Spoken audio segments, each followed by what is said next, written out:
Bonjour et bienvenue dans les défis à petit prix. Alors comme chaque jeudi, je relève un défi que tu m'as lancé pour t'aider à cuisiner à petit prix. Bonjour Julien. Bon alors j'ai besoin de ton aide, je me suis mis dans une situation assez compliquée. Ah, moi je suis toujours là pour donner un coup de main, hein. Alors qu'est-ce que je peux faire pour toi? Eh bien voilà, je viens d'avoir ma mère au téléphone et comme toujours, j'ai fait une petite folie. Mes parents s'invitent à dîner ce soir et je sais jamais quoi leur cuisiner, alors je suis désespéré. Je te lance le défi de réaliser un menu spécial pour recevoir ses parents à moins de 5 € par personne, s'il te plaît. Et ta maman, elle va comment depuis la dernière fois d'ailleurs? Bon allez, trêve de plaisanterie, pour tes parents, je vais cuisiner un tartare de saumon, des capellini aux champignons et un délicieux tiramisu au spéculoos. C'est parti pour le repas de famille. Alors pour le tartare de saumon, j'ai besoin de 320 g de pavés de saumon avec peau et sans arête, un citron vert, un citron jaune bio, une cuillère à soupe de vinaigre balsamique de Modène, une cuillère à soupe d'huile d'olive vierge extra, un demi-bouquet d'oignons en botte, un bouquet d'anettes. À l'aide d'un grand couteau, on ôte la peau du saumon et on le découpe en tout petits dés, on verse le tout dans un saladier, on ajoute le vinaigre balsamique, l'huile d'olive, l'aneth hachée et les oignons ciselés, le jus des citrons verts et jaunes, on mélange le tout, on couvre le saladier d'un papier film et on laisse mariner au frais pendant au moins 1 heure. Au moment de servir, on utilise un emporte-pièce en forme de cercle à poser au centre de l'assiette. T'en es où Julien là, ça avance. J'avais oublié de te dire, mon père ne supporte plus les plats trop épicés parce que... Enfin bon, je t'épargne les détails, n'aie pas la main trop lourde sur les épices, hein, s'il te plaît.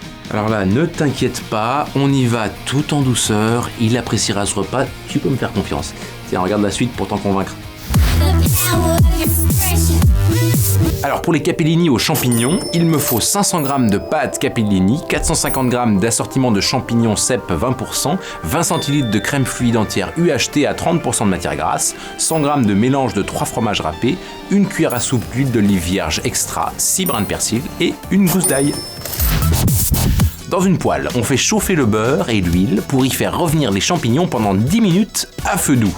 En fin de cuisson, on ajoute l'ail haché et la crème fluide, sans oublier d'assaisonner.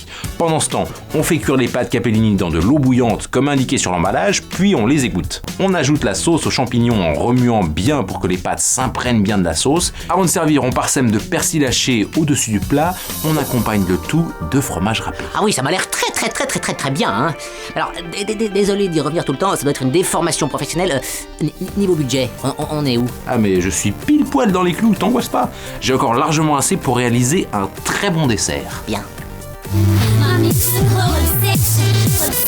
Alors pour le tiramisu au spéculoos, j'ai besoin de 3 œufs, 250 g de mascarpone, 200 g de biscuits spéculoos, 100 g de sucre en poudre, un demi-litre de café noir non sucré et 30 g de cacao amer. On sépare les blancs des jaunes, on mélange les jaunes d'œufs avec le sucre jusqu'à ce qu'ils blanchissent, on ajoute le mascarpone au fouet et on mélange, on monte les blancs en neige et on les incorpore délicatement à la spatule à la préparation précédente. On prépare ensuite le café noir, on le laisse refroidir, puis on mouille légèrement les biscuits spéculoos dans le café sans les détremper et on les dépose au fond d'un plat à bord haut. On recouvre d'une couche de crème au mascarpone, on renouvelle l'opération en alternant les couches de biscuits et de crème en prenant soin de terminer par une couche de mascarpone. On saupoudre de cacao et on réserve au frais pendant 4 heures minimum. Magnifique, mes parents vont adorer. Et alors, tu ne pouvais pas me faire plus plaisir en respectant le budget, c'est un défi réussi, Julien, merci beaucoup. Bah depuis le temps qu'on travaille ensemble, c'est normal qu'on se serre les coudes, hein.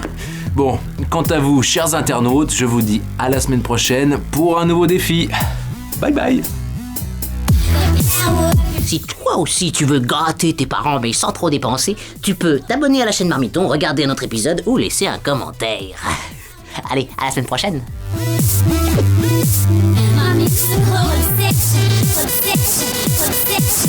You down.